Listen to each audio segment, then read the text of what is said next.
Hello, everybody. Dave here. Today, I want to talk about philosophy in a broad way, in a general sort of sense.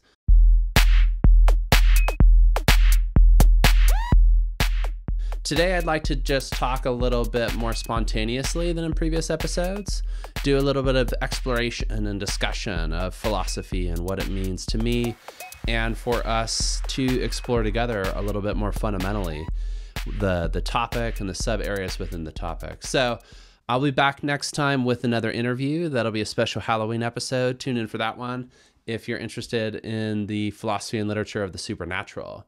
But for today, let's step back a little bit and ask, what is philosophy? Within philosophy, the question about what philosophy itself is itself a debated and a central question. So there are a number of different ways to go about defining it, and it's kind of like pornography. You know, that famous definition is that you recognize it when you see it. People say that about a lot of things. That's to say that you can't define it exactly, that maybe you're incapable of precisely putting into words what it is that you're dealing with, but when you are around it or encounter it, you can point to it and you can say, that's that. For instance, that's philosophy. So that's maybe a good starting point. What is philosophy? Well, it's what we can point out in the world that's commonly recognized as philosophy. And what that is a tradition of written and oral works and arguments and ideas that have been shared over centuries or millennia, and that are discussed in particular in universities, but also outside of them, as philosophy and in the context of philosophy. So it's a sort of living body of philosophers and philosophical texts. That's the bulk of what philosophy is. But if you think about that, and that definition would include, say, figures like Plato, Aristotle, René Descartes, any sort of classical, widely recognized philosopher that anybody who starts to look into the field will point to as that's philosopher and their work is philosophy. It's a sort of, it's like a sort of test, like philosophy has to be whatever Plato did or is. And if we can just look at, for instance, Plato being one of the major historical Western philosophers who's synonymous almost with the work of philosophy, and who Alfred North Whitehead, much later in the early 20th century, referred to the whole history of philosophy as a series of footnotes to Plato. And so the stature of Plato, just as an example, is one of these figures who, within the history of philosophy, is seen to personify almost the field. But is this an effective way to think about philosophy? To point to this body of works and this tradition that we can study, and that we say, okay, there have been philosophers, and insofar as we're doing today stuff or thinking stuff or talking about stuff that looks enough like what was done in these paradigmatic examples, then we're still doing philosophy. Is that really an adequate way to talk about it? That requires a historical reference, and that requires a sort of tradition or a context that we can point to, an index, as it were, that we can index philosophy to these historical figures. So let me give you an example why that might be problematic. Imagine that you're washed up on a desert island and you have amnesia, and but you can still read. I'm just spontaneously thinking about this. You can still read, and washed up on the island with you is a dictionary that you can use to define words, and maybe a notepad. And apart from that, you don't have any additional help, and you don't remember what you've learned in the past. But over the years living on this island, you write, and you write in a way that your words can be indexed to the dictionary and their meaning.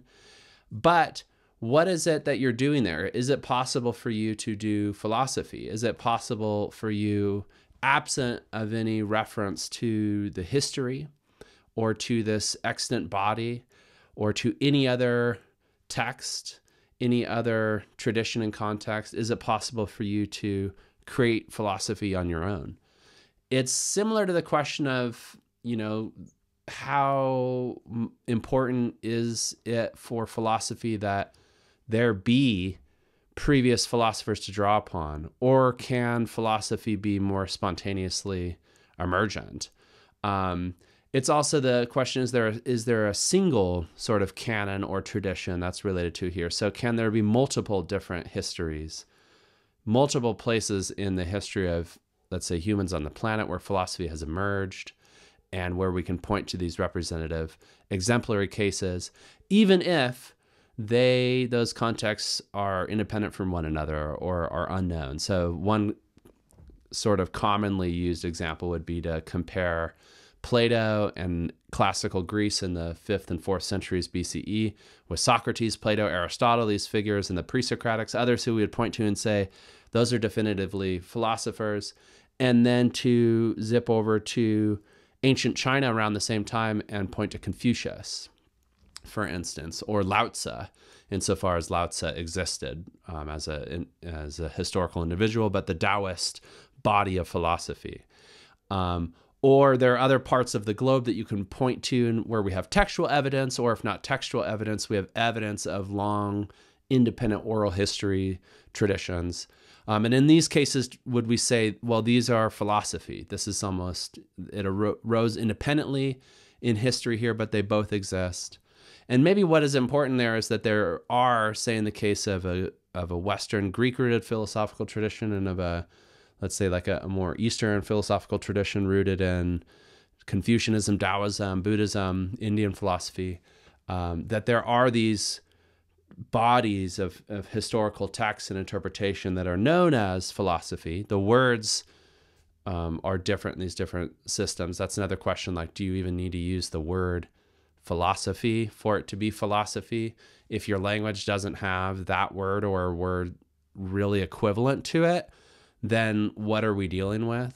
Can it go by another name? Does it have to be explicitly named as philosophy?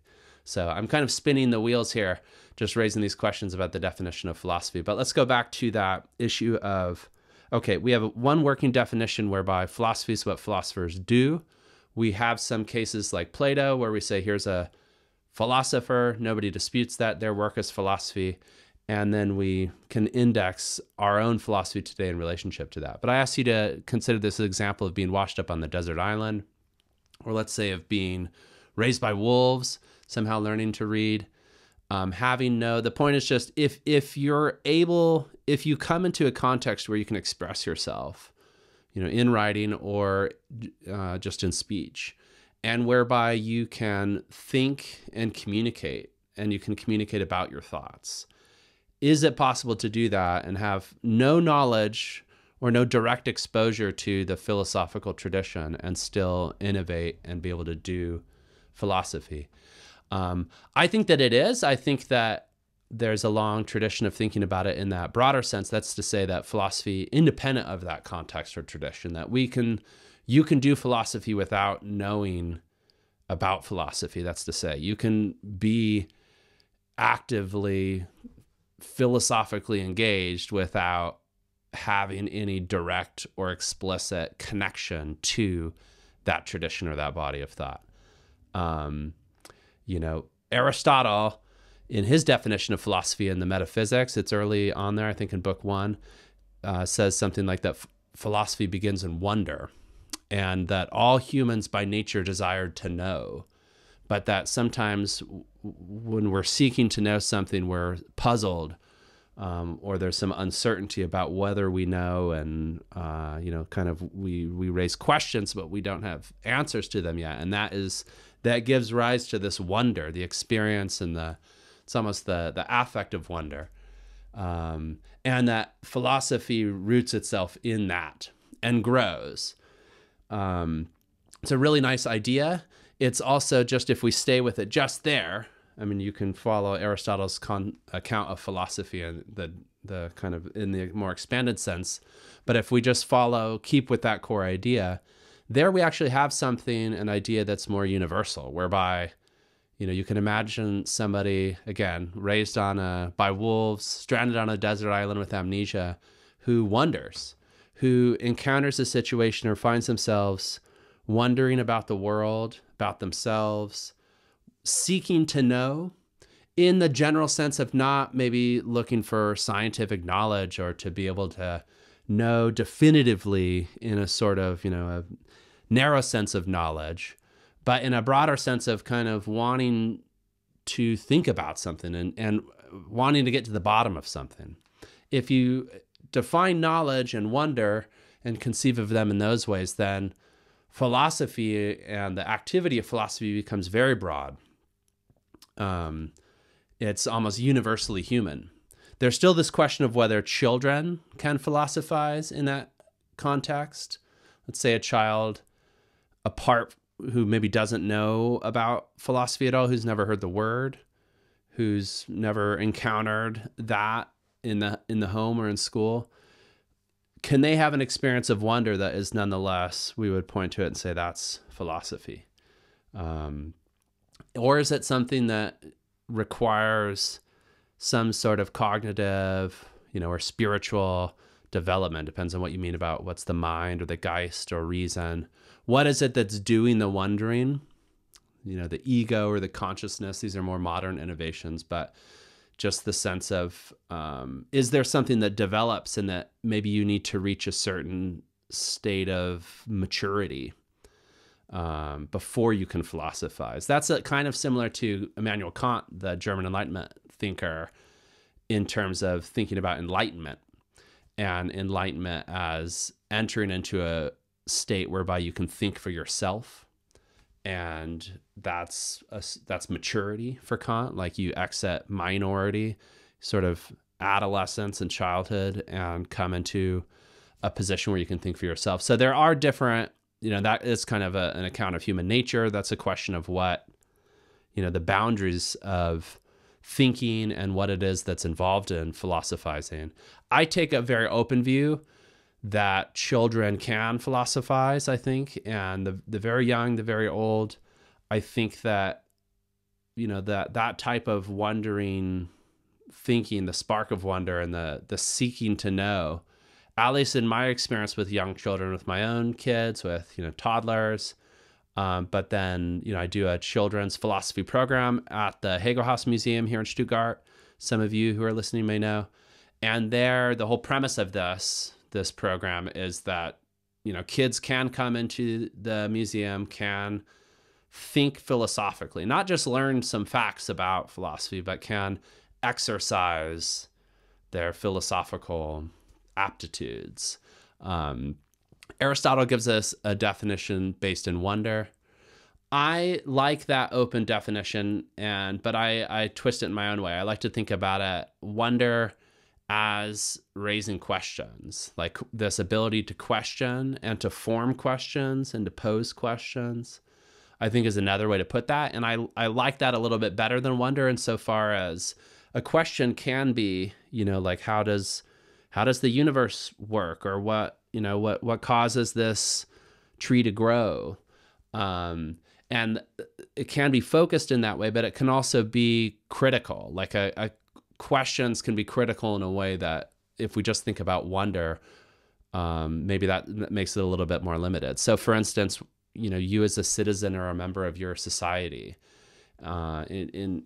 and you think that your society is going in the wrong direction, or you have problems with how things are run, or there's inequality or other dynamics in the society, marches towards authoritarianism and whatnot, and you are critical of that. You oppose yourself to that. Now, that can be done in more or less philosophical ways, I think, but there's something to be said for questioning the status quo, for doing philosophy in the way of, okay, here's the world as it is. Here's our society how it is. Let's question that. Let's put that into question. And philosophy is a sort of, I think then you can think of it as that activity of placing in question, or maybe positioning yourself such that you can raise and sustain questions. But for me, then this comes to the other question. Well, how is that type of questioning, or maybe that type of question-oriented wondering, different from what is done in an everyday sense when people ask questions? Or maybe say like journalism. Journalism, the way that journalists approach the world, is that philosophical? If you ask questions about the who, what, when, where, why, just the facts, ma'am. At least the sense of journalism is a reporting of what is happening and a placing that in accurate context. There's, of course, commentary and opinion, and I think there are the boundaries between maybe journalism and philosophy are far more porous. But I think what philosophy and its question about the world, it's not anti-journalistic. It's not opposed to the establishing of facts. But I guess what I'd say is the philosophy part of it is the opening of the question, the holding of the question, the sustaining of the question, and the sort of charge or energy that's in the question, if you want to put it that way. Journalism can then be a direction, and it can be it might be an answer to that question. It might be a sort of strategy or a way of approaching that question. So, in terms of establishing the facts of what has taken place. But that's one of many different ways of responding to questions. And I think the most ripe, perennial types of philosophical questions that have been asked, as far as we know, since ancient times around the world, questions like, what is the place of the human being in the natural world? What happens after we die? Questions like, what is the right thing to do? Questions like, are there invisible, inalienable rights that people have? And if so, what are they? And how can and should we defend them? Those are sorts of philosophical questions insofar as they open up a space that isn't easily, or it's not so obviously or apparently sort of closed down and shifted out of the philosophical into the space of the answer. So with those sorts of questions, say like, or, does life have meaning? There's a lot of these sort of questions that it's almost cartoonish, but they're good examples. I'm not saying those are the only types of questions that are philosophical, but they're good examples of philosophical questions. What is love? What is friendship? Arts and other areas can also raise these questions, can approach them, but philosophy is sort of, in my mind, the aptitude for bringing these questions into existence, for calling them into being, it's almost like conjuring them up. Some philosophers in history, I know Gilles Deleuze, the French post-structuralist, one thing I like about his approach to philosophy is defines philosophy as an invention of concepts, this invented directionality. And there's almost a sort of sorcery to that conjuring and invention. So whether you define philosophy in terms of wonder, in terms of, say, concept formation, in terms of enlightenment, in terms of reason, in terms of spirituality, in terms of connectedness to universal truth or perspectives, or as this art of asking questions.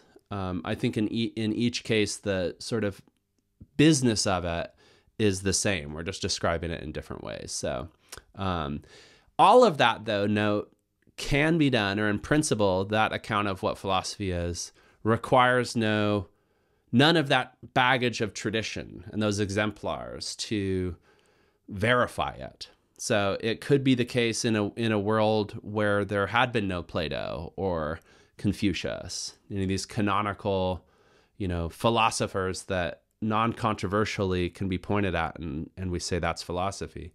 Even if in the absence of those, the activity of philosophical question making takes place. So that's the sort of, for me then, why I think we need to insist in the generality of philosophy. It has downsides being so open in defining philosophy that way. One downside, it depends on who you are, your perspective, whether this is actually a downside, but one downside is then it becomes very difficult to justify why is it that we need expert philosophers? Why do we need philosophy professors? Why do we need scholars, and in particular scholars of philosophy, if philosophy really is this general business, shouldn't we really be focusing on cultivating wonder among multiple people and pursuing and furthering the activity of wonder, rather than pursuing philosophical expertise where you acquire knowledge and familiarity with that tradition, with your literature, with your scholarly philosophical community? I mean, maybe this is a tension between philosophy and philosophy scholarship. But it's just to say that if you define philosophy in this very open way, where children can be involved, where individuals and groups of human beings, at least maybe non-humans too, in the course of world history in different places and moments can be all involved, then the specificity of philosophy, it loses some of that specificity, and at least the urgency of why maintain the connection to this specific, say, the canon and the tradition and the expertise. It sort of threatens the centrality of that Oedipus, or the edifice of expertise. And maybe just to think about this in terms of 3 little points of why the sense in which this is expansive, this definition of philosophy, this question asking, this question oriented wonder. One is about age. So again, we already mentioned children and adults and people of a very advanced age. And I think that's like almost like a neuroplasticity. I would also want to include in there, people with mental disorders or cognitive impairments, the disabled and mentally ill and kind of mentally non-normal functioning. Insofar as I think that this sort of wonder is very plastic and open. It is so much so that you don't need, I mean, we could debate whether, at what point does along the line of conception or death or injury or paralysis, might this question asking stop or not? But it's not like there's not a threshold that's immediately reached and then you haven't and then you don't. It seems to be more there as a general capacity about what humans are and how we face the world, and maybe non-humans too. So it has to do with age, also with geographic, cultural, linguistic diversity, Vielfältigkeit, like the spread outness of philosophizing around the globe. So we mentioned ancient Greece and ancient China, and these are cases like ancient India, where we have textual traditions, with also the prophets and such, or in Mesopotamia and all. But we have textual traditions, but we shouldn't, I think, limit ourselves to those texts. I think that in particular, if you look at the Americas, especially the pre-contact Americas, Australia, Africa, especially sub-Saharan Africa, where we have fewer textual philosophical traditions in the sense that we have in these other places. And it becomes, if you just focus on the texts, the idea of philosophical traditions in non-literary, non-written traditional spaces becomes challenging. And I think that we need to, be diverse and global in our sense of what philosophy is.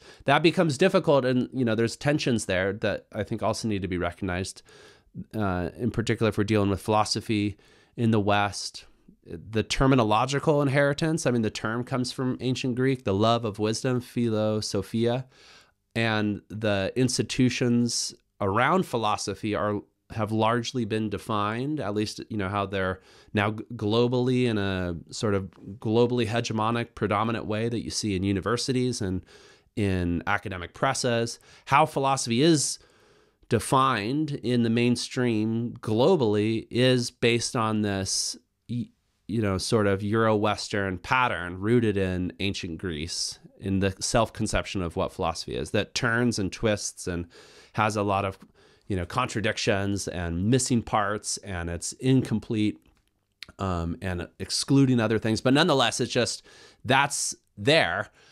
So you at the same time, while wanting to recognize and to say that, there is indigenous philosophy in, let's say, in the Americas that exists independent of the colonial introduction of Western philosophies into the Americas, and that philosophy counts as philosophy and is distinctive in its own way, while also being a member, or let's say representative in its own way, of the global strain of philosophy.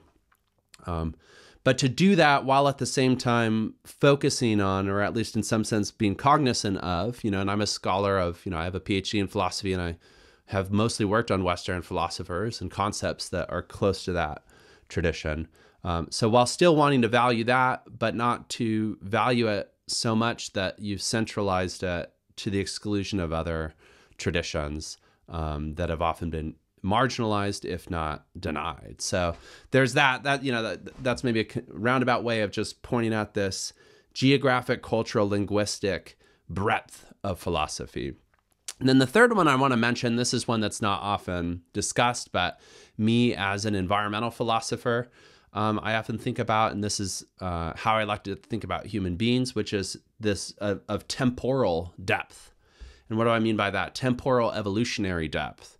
So if young children and adults can philosophize, good. Humans of all different cognitive capacities at any age have at least some sense of philosophy, some kernel of philosophy and philosophizing in them, good. The planetary, historical, geographical, cultural breadth of humanness, and maybe of humanity or of the human species, has evidences philosophy, and philosophy can be present in these spaces. And in a certain sense, we should be open to and look for and detect and take seriously philosophy in all these spaces. That's good. But then time. Okay. Because, this ancient Greek concept of philosophy often, Socrates is considered the father of philosophy, or before him, maybe Thales, a pre-Socratic philosopher about 600 BC, I believe, BCE, who, Thales was looking up at the sky, wondering about the stars. I think this is how Aristotle retells it, and then stumbled and fell into a well. He was like the first absent-minded kind of philosopher. But there's often these stories just to say about the genealogy of philosophy and kind of the beginnings.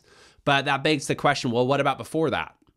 What about before that? And then now, if we think human history in deep terms, and we understand that humans are an evolved species on the planet amongst other evolved species, and that prior to Homo sapiens, there were many other hominids on the planet, including other Homo species, other very intelligent hominids, who there's evidence with them of culture, and certainly of tool use, and of technological development, of cooperation, of language.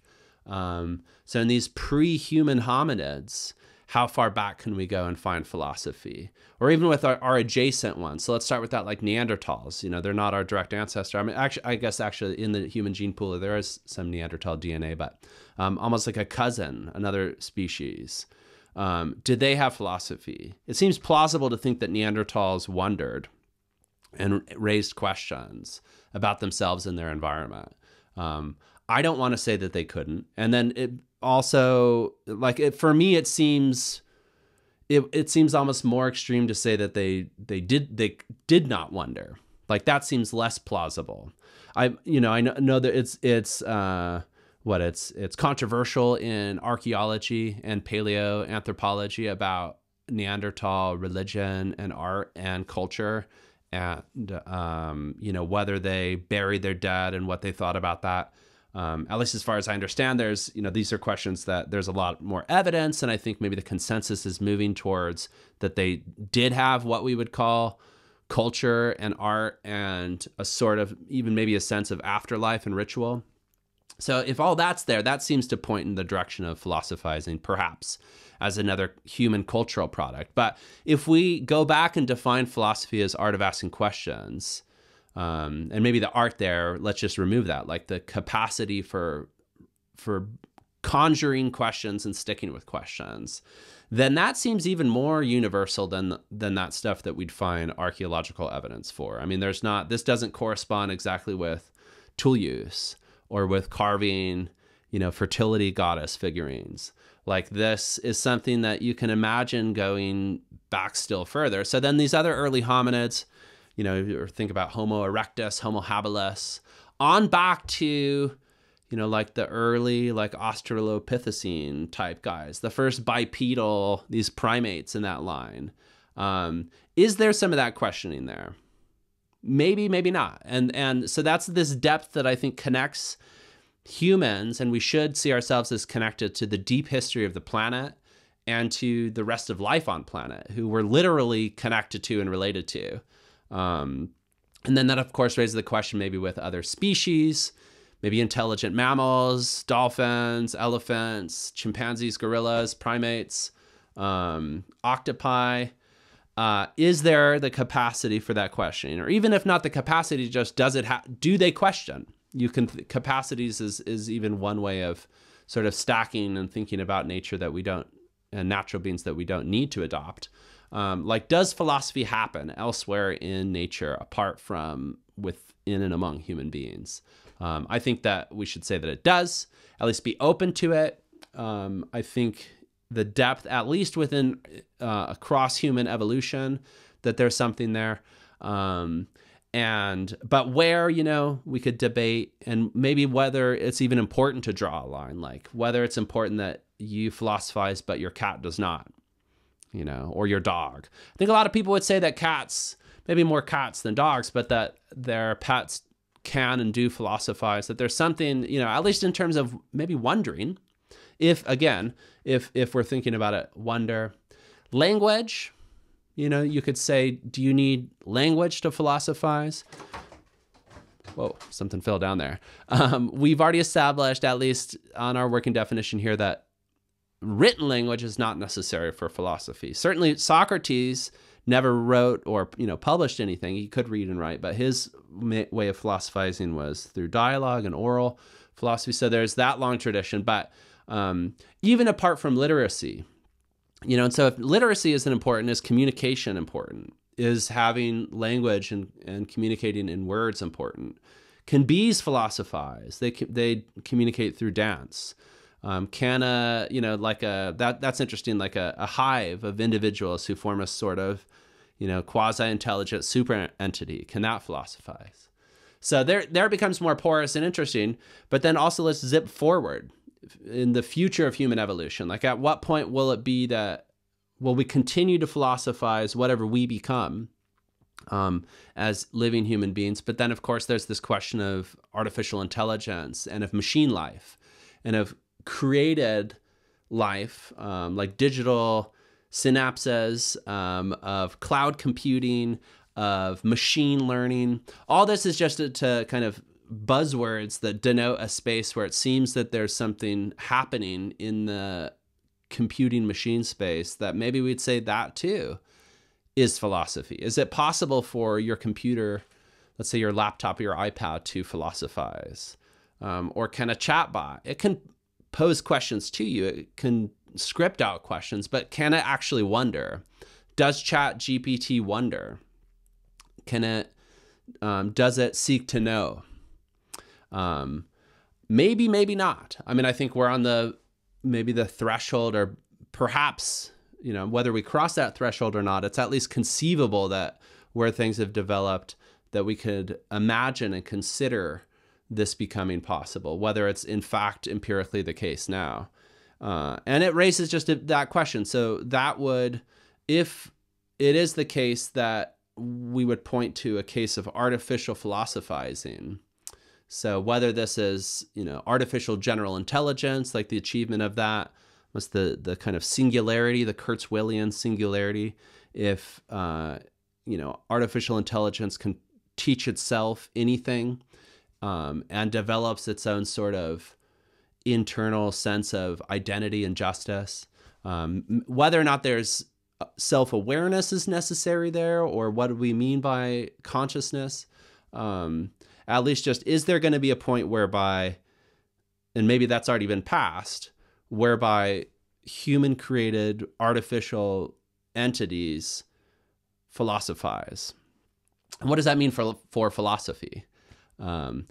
I I think a lot of philosophy, professional philosophers, academics in particular, would like to think that only humans can philosophize, that they're, insofar as what they're doing is philosophy and not, say, just scholarship about philosophy, but philosophy itself, that there's something to that philosophical thing that they do that can't be replaced or outsourced. It can't be roboticized. And in that comes a certain job security. I mean, not that philosophers have any real job security, but a sense of security of purpose. It's almost like philosophy is like, maybe like fine arts, I don't know, or religion. Are there areas of life that are kind of shelled off from intrusion by the artificial kind of mind? I think a lot of philosophers would like to think that their space is protected in that way, but I'm not sure it is. I think that if somebody were to hear this very discussion, this podcast 100 years from now, and reflecting on how right now I'm remarking on maybe we're not sure if artificial intelligence or if artificial minds can philosophize, that might seem absurd then. It might seem just apparent that they could. And maybe in that future philosophical world, philosophy itself will already be more plural and be broader than we can currently imagine it, at least in terms of the practitioners. But even if that's the case, and this is what I'll end on, whatever we're heading towards in terms of maybe a rapid expansion of the work of philosophy or whatever challenges hold, that underlying basic fundamental activity of philosophy, I think it's very helpful for us to keep that in mind and to keep going with that. So I offer that to you to think about philosophy starting in question-oriented or directed wonder, raising sometimes critical questions and sticking with those questions. That I think will continue to go forward and to exist so long as maybe, not just so long as there's humans asking those questions, but insofar as there is question asking taking place. So, all right, let's end that for today. Thanks very much for tuning in. I appreciate you very much. I'll have some updates for end of the year stuff, logistics, housekeeping type of stuff about what the future of this podcast holds in future episodes. But it's been really fun doing this over this last year with y'all, and I look forward to continuing over the weeks and months ahead. So yes, next time, tune in for a special Halloween episode. And until then, have a great fall. I hope you are all safe and healthy wherever you are. Hang in there. Keep asking questions. Stay philosophical. Keep wondering. All that. Adios. Bye.